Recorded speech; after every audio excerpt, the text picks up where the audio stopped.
Nagbabalik po ang inyong special forum dito sa Telebisyon ng Bayan. Bagyong Yolanda pa rin ang ating pinag-uusapan. At meron tayong survivors, we have representatives from government. So we're getting a picture from the side of those who are trying to rescue and those who needed to be rescued. Tama, Atty. Margaret Cathy. Gusto ko lang balikan kanina si Jay. Nabanggit niya na after nung Bagyong Yolanda, naglakad siya ng 16 kilometers yata at para maghanap ng isang command center. Jay, nung habang naglalakad ka, ano yung mga nakita mo sa paligid mo at ano ba yung nakita mo sa center na hinahanap mo? Nakita ko yung command center na hinahanap ko sa Leyte Park Hotel. Nandun yung International Red Cross kasi yung office nila flooded din the time na nangyari yung bagyo.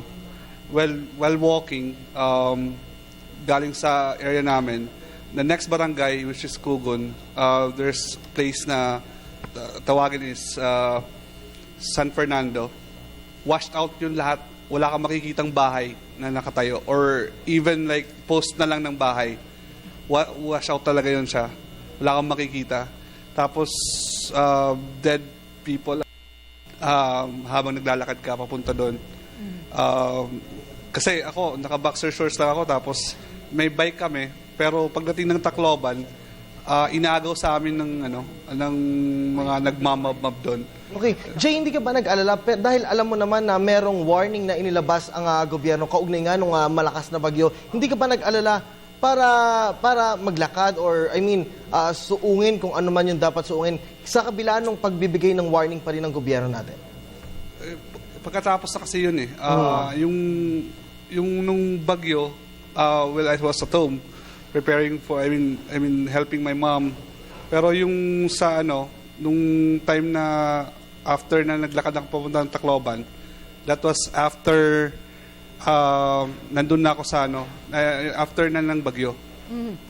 Okay. So, si Tessa, gusto kong tanungin, ikaw ay nakatira sa harap ng isang mall, na isa sa mga mall na niloot.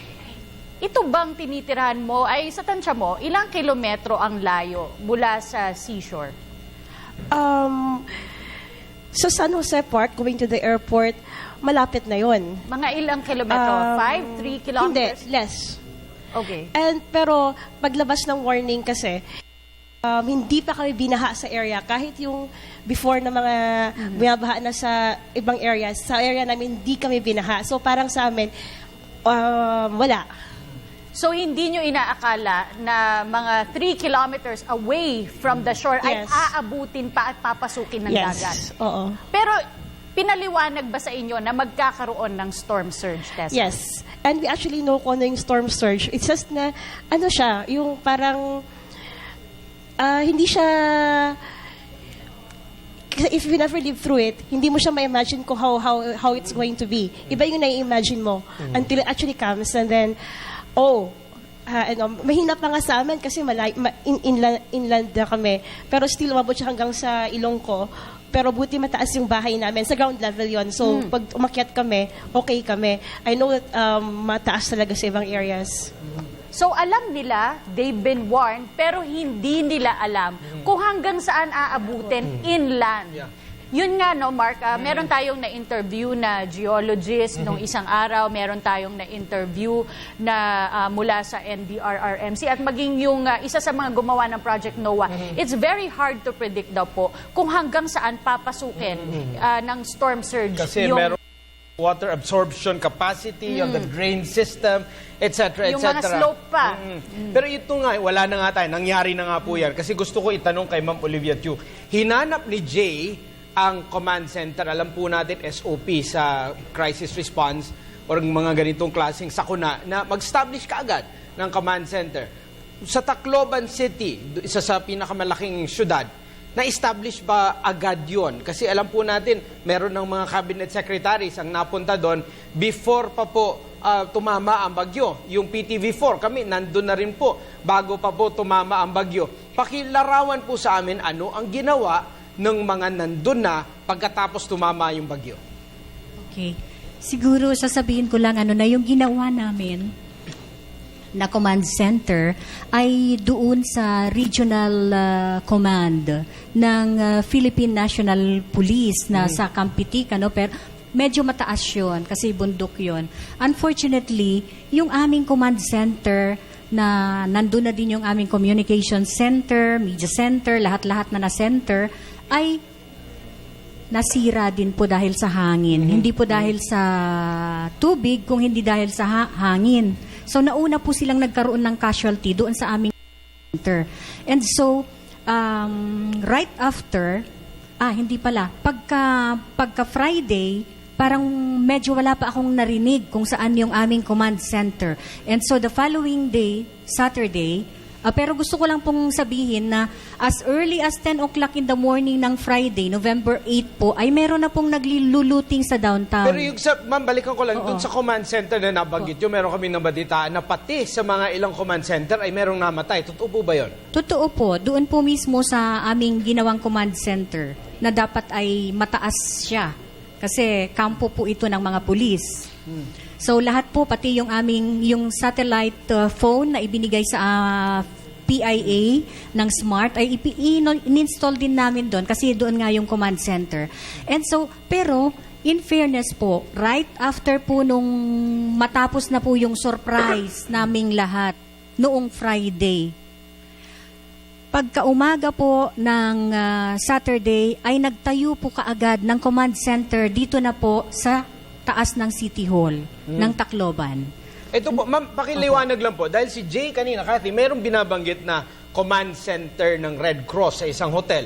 Meron kayong binabanggit na isang command center naman po ng PIA at ng iba pang mga government agencies na may kinalaman sa komunikasyon. Okay. And then there's command center of the city. Nung tumama na po yung bagyo, saan po yung parang central command center? Saan po yung command center of all command centers? Wala pong iba-ibang command centers. Okay. Yun pong nakita ni Jay doon sa Leyte Park. It just happened na doon po nakabilet yung mga Red Cross. Andun nakabilet sila Secretary Rojas. And so, nung madatnan niya, ay doon siguro sila nag-usap-usap. Pero early in the morning of Saturday, talagang nag-usap-usap na po yung lahat ng mga members ng Our Dream Sea na ang command center, dahil sa hindi masyadong nasira, ay doon po sa City Hall. Ito lang, I'm interested lang on this, Kathy. Yung command center po ba, ma'am, na tinayo natin, gobyerno po yun, meron po bang tagapag-asa doon? Meron po. In fact, So, ibig sabihin, pati yung tagapag-asa ay hindi din po nila nabasa yung epekto ng storm surge. meron pa nga po sila yung isang naka-duty po na babae doon sa kanilang opisina ay hanggang ngayon po ay hindi pa siya nahahanap. Talagang... So ganun po yung kalaki yung hindi namin pagkakaintindi sa storm surge na yan. Kaya sabi nga ng mga tao, sabi nila, sana sinabihan na lang ninyo kami na kasi minsan nga kahit na walang tsunami alert, pag meron lang nagchichismis sa kanila na may tsunami na dadating, kagaya nung nangyari po ng Friday po ng afternoon, nagkaroon daw po ng tsunami alert. So, nagwawala na naman yung mga tao, pumupunta, nagtatakbuhan na naman. Pero kasi po, ipaliwanag po lang natin since we also want to spread correct information. Yeah. Kasi po hindi daw po talaga pwedeng gamitin yung, yung word tsunami. Yes. In fact, tinanong po namin yon sa meeting namin. Parang sabi namin, hindi kami masyadong familiar sa storm surge. And so sabi naman sa amin ng Pag-asa ay hindi po natin pwedeng gamitin ang tsunami kasi masyado pong malaki yung diferensya ng tsunami at saka storm surge. Okay, ang storm surge po kasi ay dahil sa bagyo. Ang tsunami po ay ang pagtaas Galing din ng sa dagat earthquake. galing sa earthquake. Kaya hindi po talaga, both are scientific terms, hindi po siya interchangeable. We've learned now, I guess everybody knows now what storm surge is, and we learned it the hard way. Yes, maybe it would be good also to inform the people na nung 1897 ay nagkaroon na pala doon mismo sa mga lugar na nasa lanta ngayon ay nagkaroon na ng storm surge. At pareho pa rin yung mga lugar na nasalanta Okay. mula sa And- D1.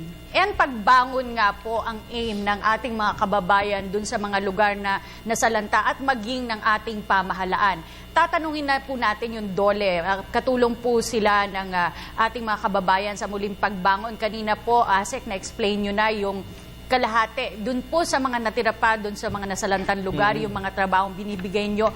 How about po yung mga sa na-relocate na? And in relation to that, are we encouraging them to go back to their places of origin? Yung sa mga lumikas, whether, kasi sa amin ho kasi, it is really their decision. So when they come to us, ang una ho namin tinatanong kung ano ho ang pangangailangan nila.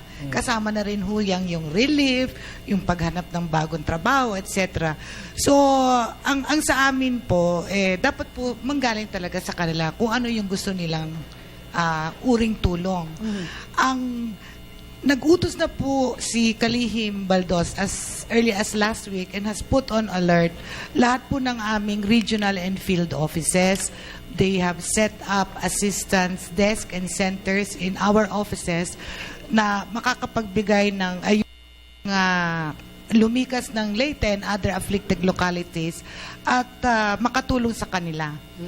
At minumungkahi na rin ho namin din sa kanila kung talagang permanently na mag-decide sila na ayaw na umiba na ng lugar, ay maaari din po sila tumungo sa lahat ng mga public employment service offices o pesos na tinatawag na nakalocate ho yan sa mga LGUs all over the country. At yun po ay pagdating po nila doon ay tutulungan po sila mag-register ng kanilang kakayanan or skill at maaari po silang i-match sa mga kumpanya o employer na doon din sa area nila na nangangailangan ng kanilang kakayahan or skill. In the past kasi, Kathy Kirby, di ba may programa na ang gobyerno na hinihikayat yung ating mga kababayan in major cities na bumalik sa kanilang mga probinsya. Ito nga nangyari na napakalaking area sa Visayas ay nasira. Ang tanong ko ma'am sa DOLE, paano natin nahihikayat yung mga negosyante na bumalik doon, ayusin yung kanilang mga negosyo para magkaroon ulit ng trabaho yung ating mga kababayan doon? And not only for those who have businesses there, but to encourage others to even invest and try to help put up businesses in the area para magkaroon ng rason nga ating mga kababayan. I think it's parang effort of everyone, ano. As we said sa una, it's relief, susunod dyan, rehabilitation. So you start setting up temporary shelters or bunker houses and then permanent shelters. And the third step po, there is really restoration of your livelihood and employment. No? So together with all government agencies, we just have to, yung sabi nga nila, bangon, di ba? Bangon tayong lahat, magtulungan ho doon in that respect. Opo. Asik, isa sa mga naging problema din po natin, bago pa man po sumalanta o tumama po itong bagyo na to, nawalan po ng komunikasyon pagkatama po ng bagyo. Paano po tayo nakipag-coordinate sa iba't ibang agency po natin na nakadeploy na po doon sa area at paano po kayo nagkaroon ng coordination naman sa mga tao na nasalanta po ng bagyo? Siguro, let me just speak muna yung sa amin mismo, no, sa DOLE. Kasi ho ang nangyari, syempre ho kasama ho ang mga empleyado ho namin sa Region 8 at saka yung mga pamilya, kasama ho sila sa mga biktima. Pero ang nangyari po kasi po sa amin, nagkataon po na yung isang undersecretary namin, di Friday yung typhoon, Sabado nandun siya sa Cebu. So, hindi na ho siya pinauwi. Siya na po ang kumbaga nagtayo na ho ng parang command center din dyan sa DOLE and try to keep in touch with our office. No? Sa first few days, may cellphone pa, etc. But really, we have to admit, there was a time na nagkaroon ng talagang communications breakdown. And luckily, we were able to bring in teams kasi nag-augment ho talaga kami kaagad.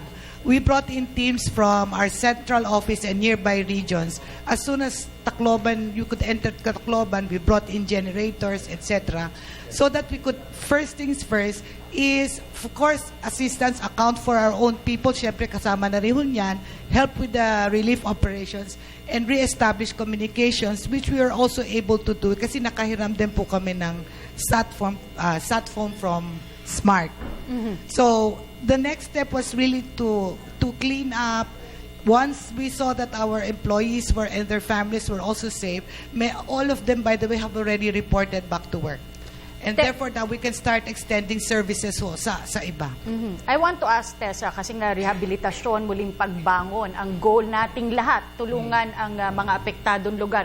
Tessa, ikaw meron kang negosyo sa Tacloban, meron kang property doon. Would you go back again? And how long do you think will it take bago mabuhay muli yung negosyo sa iyong lugar? Well, would depend on anong nangyayari ngayon.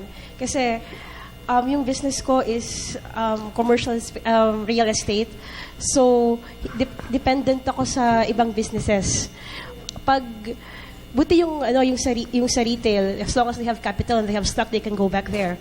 Ako, I have to wait. And so I right now, I'm waiting and seeing.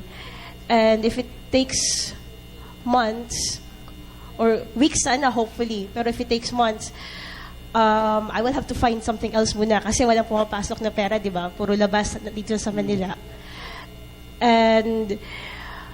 Pero to fully recover, matagal yun. Kumbaga, hopefully talaga, I think mga 3 months to 6 months, optimistic na yon na at least bumangon-bangon na yung Tacloban, with working electricity, water. It started already, pero iba kasi yung level na secondary kasi kami na yung business ko, hindi yung primary eh. So, we'll see. Itong bagyong Yolanda, napakadaming images sa Facebook at Twitter at Instagram, ano? Pero meron din pong bagyong Pablo at bagyong Sendong. Sir Fabic, mas maraming patay dun sa Pablo at Sendong, tama po ba? So ibig sabihin po ba na naging successful kahit na papaano yung mga preemptive evacuation? Would you say that? Meaning, assessing the number of casualties dito at ikumpara mo nga lang dun sa Sendong at Pablo, mas mababa, di ba po? Tama po yun. Siguro po, yun po, part po siguro ng ating learning process po yun.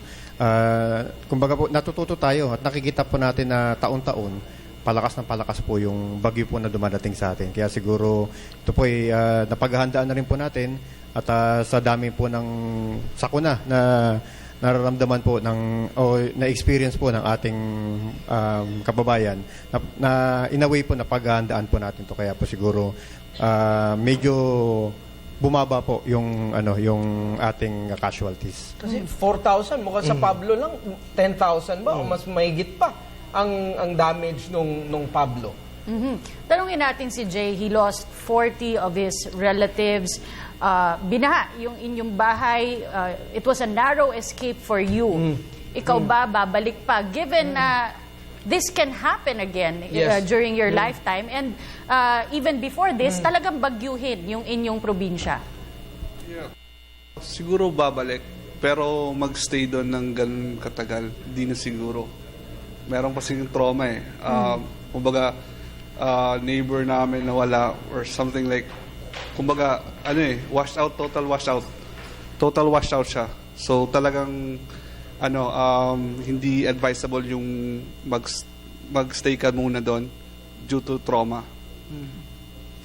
Si Dan ng UP, it's so easy to just give a few pesos through Smart, PLDT, Globe, and other means of donating through your text. It's another thing to be there and repack. It's even better if you go and help counsel. Ano ang plano ng mga scholar ng UP? Paano kayo tutulong in a significant way? Ngayon po kasi yung mga taga-UP Visayas Tacloban College, nagka-cross-register na sa UP Diliman. So yung ESCO operations, patapos na po kami mag-relief operations, yung repacking, and nag-turnover kami sa isa pa sa mga operations ngayon sa UP, yung Tulong Kabataan, na tumutulong rin talaga 24/7 po sila doon. And now, they're starting to catch up with the quota na 5,000 families. So we're trying to help them as much as we can. But now we're focusing sa mga students na nasa UP Diliman and yung mga taga-UP Visayas Tacloban College na lumilipat ngayon para maghabol. Kasi if you don't know, wala na silang mga structures doon sa college nila. So, they're starting to para be spread out across the different campuses in the UP system. So, depending sa course, kung saan sila nag-cross-reg, and now we're trying to help them find yung their daily living allowance, yung lodging, food, and yung mga school supplies nila. Because even their clothes, wala na silang clothes. Pumunta sila sa operations namin the other day saying na kung pwede sila makahingi ng mga clothes na dinonate kasi wala talaga silang masuot. Lahat ng gamit nila na iniwan na nila doon. And that's how we're helping. Reaching out to someone beside you na nandun na, they're among us na, and we're just trying to do our best to help them transition and just give support. Even yung mga taga-UP Diliman that are from Region 8, they've lost a lot. Sa mga ibang colleges, may students, he doesn't have anything anymore. He lost his entire family. Really? So, how do you help? We were all there packing our goods, and then we heard about it, that one of the engineering students in UP Diliman, he lost his entire family. So, for a moment, we were all shocked. We didn't know what to do. But now, people are always with him, not letting him be alone for even the briefest of moments. And that's how we help. We're helping our own classmates, our own college mates to cope and do what we can to provide what they need day to day. Dan, kakaumpisa lang ba ng second sem? Yes, just 2 weeks into the second sem. Are the cross-registrants being given leeway? Kasi sa UP, pag bahala ka sa buhay mo, pag naiwanan ka, kasalanan mo yan. Yes, Are they being given leeway actually, by the professors? May memorandum naman si President Pascual na to accommodate all the cross-registrants from the affected areas. So they've been cross-registering their subjects, and then they have until Friday to finish everything. And the professors, of course, are accommodating. And one of the orgs in UP Diliman, UP Sidlangan, the Region 8 org in UP, they've been handling the students that have been cross-registering. So it's been hard. Some of them, 2 nights ago, they were asking for help because they haven't eaten the whole day. Things like that. So that's how we help. That's how we're doing our part. Because what's repacking for people, everyone's helping. But if you can't help someone beside you, diba, you shift your attention to them. Help your own muna, di ba? Oo, itong mga repacking operations ba, Dan, tuloy-tuloy pa rin ba sa UP? Kasi sa ating pagkakaalam, yung UP is one of the major repacking sites for the SWD. At paano ino-organize yung round the clock, kung round the clock nga, yung mga teams of volunteers? So, our operations, yung ISCO operations, it's student-led and it's a student initiative. So, the student orgs are helping, they pack, but ours aren't So, as hindi flexible. DSWD? So, we're not one of the DSWD centers. Tulong Kabataan, however, they've had days that they've been open for 24/7, and now they're finishing their quota of 5,000 family packs until Friday. Hopefully they'll finish everything by Thursday and just send it out on Friday. And through a lot of volunteers, they're there. If you see the Vincent's Hall, up to the 3rd floor, it's full of clothes and goods. Everyone's repacking, doing. And when our operations are done, some of our volunteers transfer there. And of course, the UP Foundation also has their own missions there. So that's why we move forward and we just help. We don't stick to our own operations. We do what we can. We cooperate with each other. Good. Pero may nakita kong picture, dagdag ko lang sa, I think it was on Facebook or Instagram, yung UP Visayas, nakatayo pa rin si Oble. Yes, talagang proudly fighting on and living on. Ito, Asek, kakalindol lang sa Bohol. Yung Pablo Rehab natin, hindi pa tapos yun. Yung mga negosyo doon, tumatayo pa lang po. Pati yung Sendong, ganun din po. In fact, yung Marikina effect nung Ondoy, hanggang ngayon, apektado pa rin po yung ibang negosyante. How does the agency cope with the huge demand for help, for employment, and assistance? Paano na po nababalanse itong lahat na ito? Kasi hindi naman po pwedeng may bagyo, iiwanan natin yung mga nakaraan. Paano nyo po nababalanse? Well, actually, sabi rin ho ni Commander, Commander. he was saying something about we also learn, no, as we go along and we learn from past experience. Totoo yan, ano, parang hindi ko alam kung maganda good, but parang may template na eh. Kung ano, kasi talagang alam na ho namin, ang ahensya namin ho, pagdating sa safety, evacuation, relief, parang hindi pa ho kami doon. Ano? Pagdating sa rehab, medyo nandun pa rin, pero hindi masyado. Nandun talaga ho kami sa restoration of livelihood and employment. And like for instance, in this particular case, we really have a budget for employment-related programs. Dito po, for 2013, nagpa-realign po kami, savings po namin, meron po kaming na 61.5 million for emergency employment programs.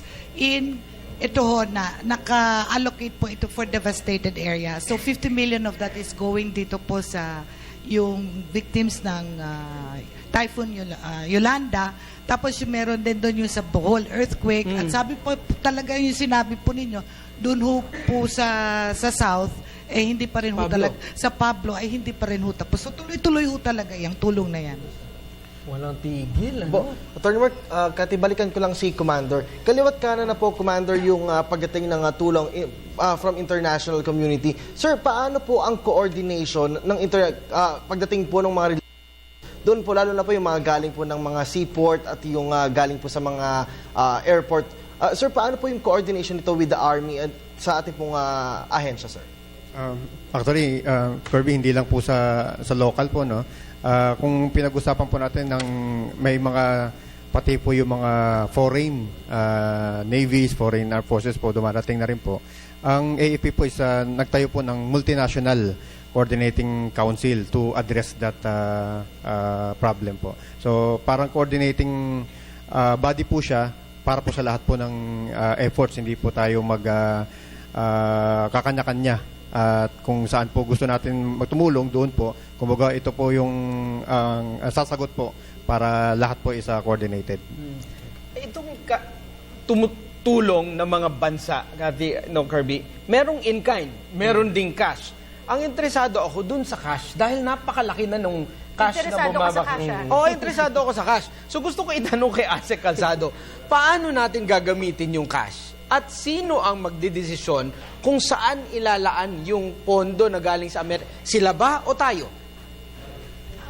Are you referring particularly yung cash donations? Yes. From overseas. Well, as far as I know, this is all This is all being handled through the DSWD, and I think there is a program that the Faith, Yes, to the monitor, website. Yes. monitor. The website is to monitor all of these donations, whether in cash. Ang tanong ko nga po naman, halimbawa, pumasok siya na isang, let's say, 200 billion pesos. Paano gagamitin yung 200 billion? Will we use that to feed people for a year? Will we use that to build their homes? Will we use that to... Paano pong gagamitin sa inyong pagkakalam? Or baka si Commander Fabik may impormasyon sa detaling yan? Actually, hindi ko rin po masasagot po yan. Pero sa amin po, no, kasi yun nga po, kasi meron po kaming relief goods, relief items na mga pinapadala. Kasama po dito, pati po yung cash. Mayroon po na pinagkakatiwala po sa amin, pinapadala rin po sa amin. So sa amin po, sa part po namin, is tina-turn over po namin sa DSWD. Lahat po nung cash donations po na natatanggap namin. Oo, pero kung gusto mo talagang malaman, Mark, ay bisitahin mo na lang yung Foreign Aid Transparency Hub. Kahapon po ay inanunsyo po yan ni Budget Secretary Florencio Abad. And it is, the website is up already. So makikita po natin kung saan ginagasta itong milyong-milyong halaga ng dolyar po para sa ating bansa. Kasi ang concern lang dyan sa mga aid, ito hindi lamang sa panahon ng Typhoon, Kirby and Cathy. Meron kasing mga nagbibigay na sila ang nagdidikta kung saan dapat gastusin. Sa tingin ko, sa panahong ito, dapat ang Pilipino ang magdesisyon. Opo. Nung nasilip ko rin, Cathy, at Attorney Mark, yung itong Foreign Aid Transparency Hub na ito, bawat bansa may nakasulat doon kung in pledge pa lang ba yung nakasulat or in cash na yung nakadonate. So doon din nakalista kung magkano na yung nailabas na pera. So talagang makikita mo detalyado doon sa faith na ito kung saan ba dinadala ng gobyerno yung mga donations from international community. Alam mo, yun ang mahalagang malaman ng ating mga kababayan, lalong-lalo na po yung mga nasa internet.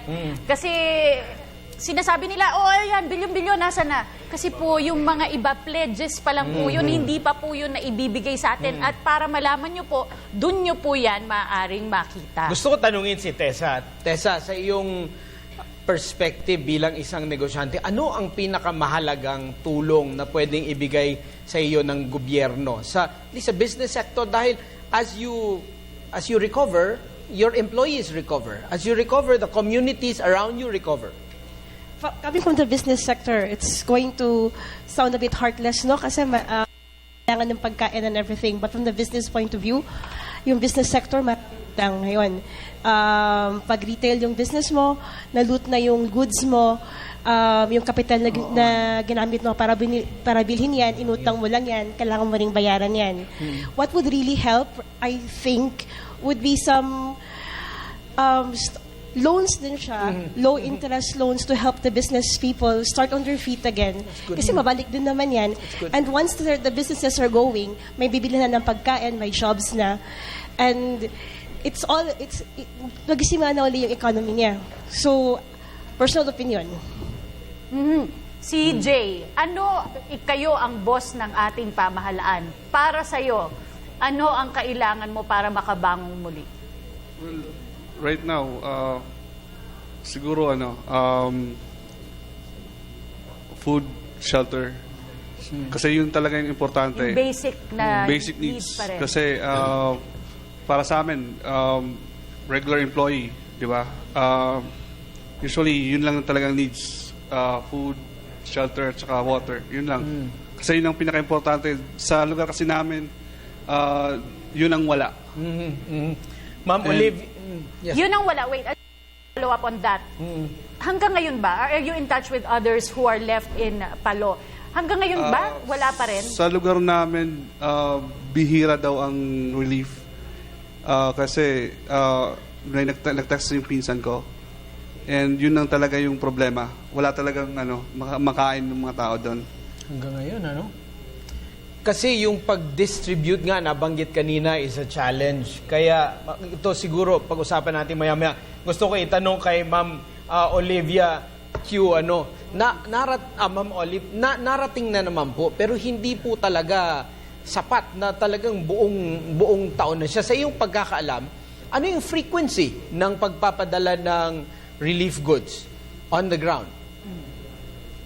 Yung sa akin, kung nalalaman na binibigyan sila ng relief goods na maglalast ng 3 araw bawat pamilya.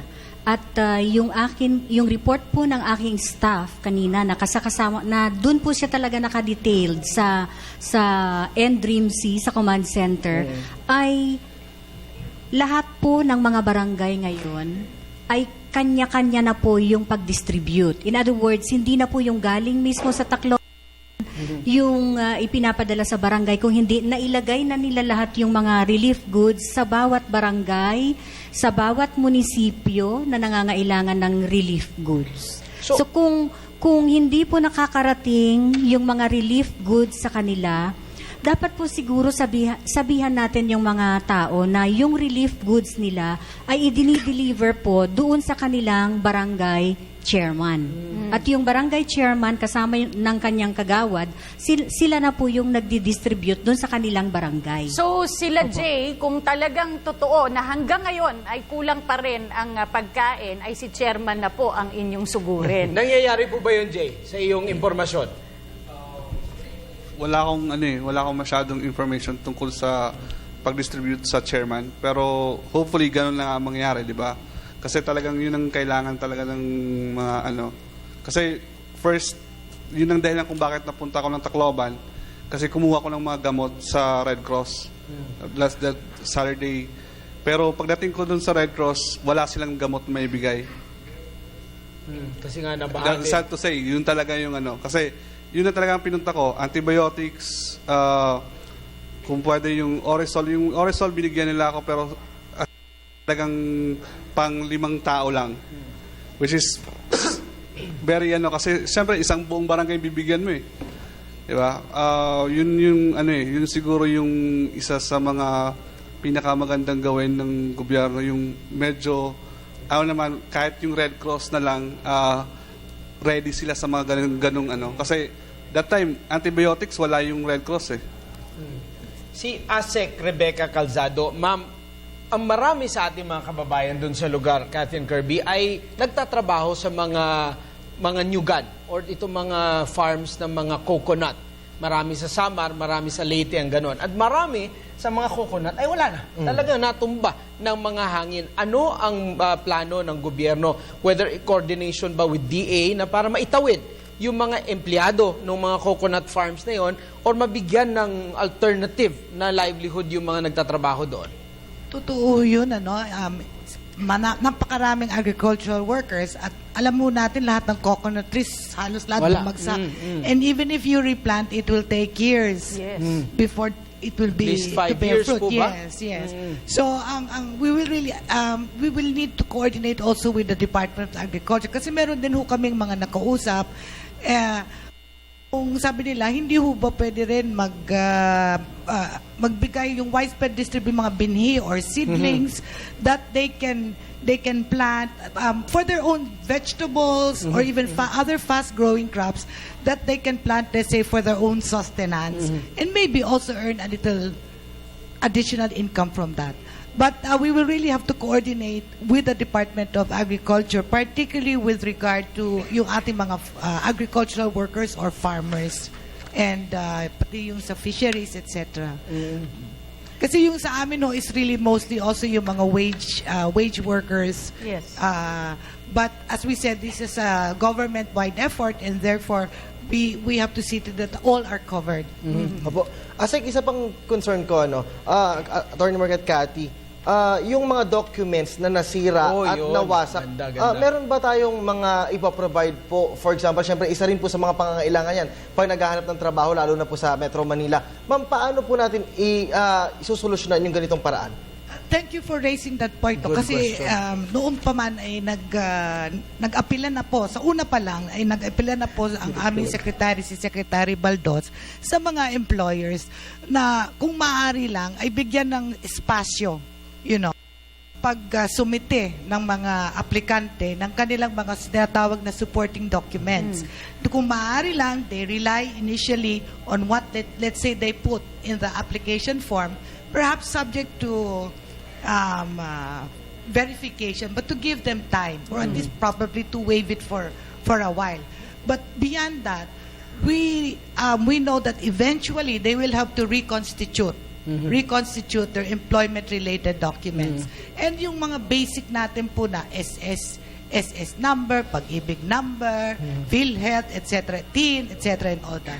We are also therefore coordinating with these agencies because what we understand that while they may have lost the actual cards or whatever, the information is still retrievable. ahensya. Is still retrievable online. So what we will try to do is really to spread also the correct information, how exactly they can retrieve at least the information online. But our understanding is that this will have to be done by the applicant. And therefore, kung yung applicante po, wala pong computer or whatever, di ba ho? Kasi you have to retrieve it online or internet, then doon ho talaga kami rin po makakatulog if they can visit us and we will assist them in that regard. Dan, sa iyong rin, yung mga estudyante naman na nagre-register nga, cross-registrant sa Diliman, paano yung mga nawasak nilang mga dokumento, yung mga requirements like birth certificate or their old ID?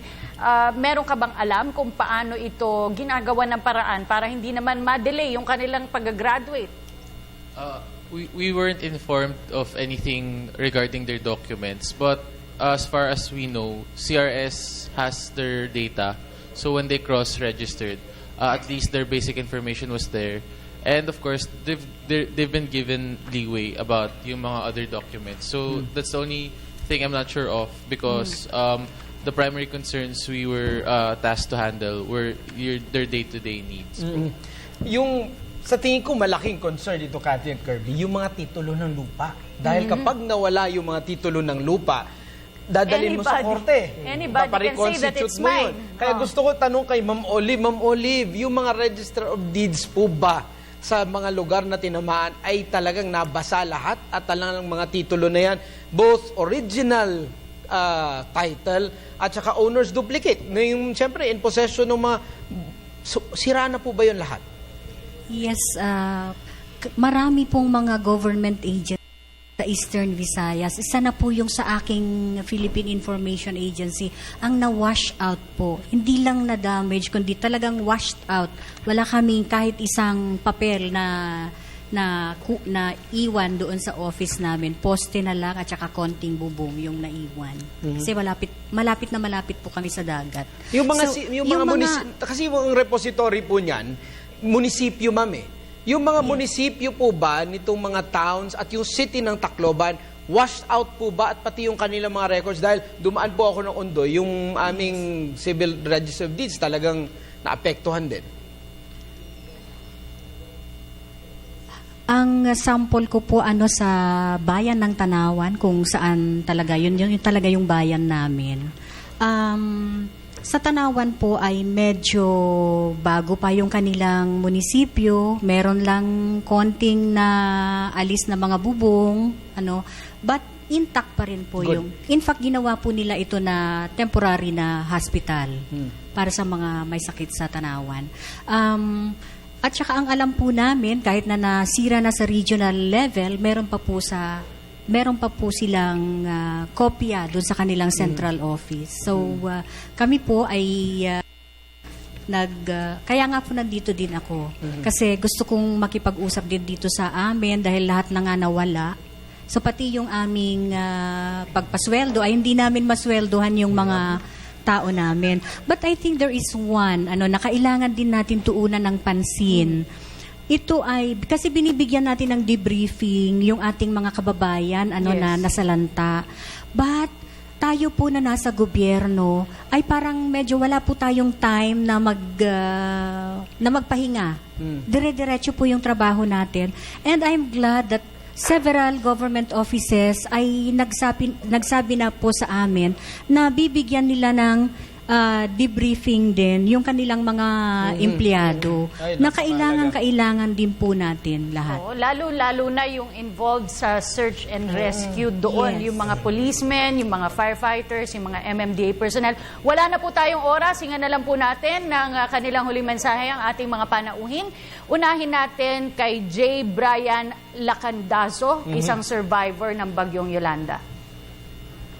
Sa akin kasi kaya siguro natin bumangon.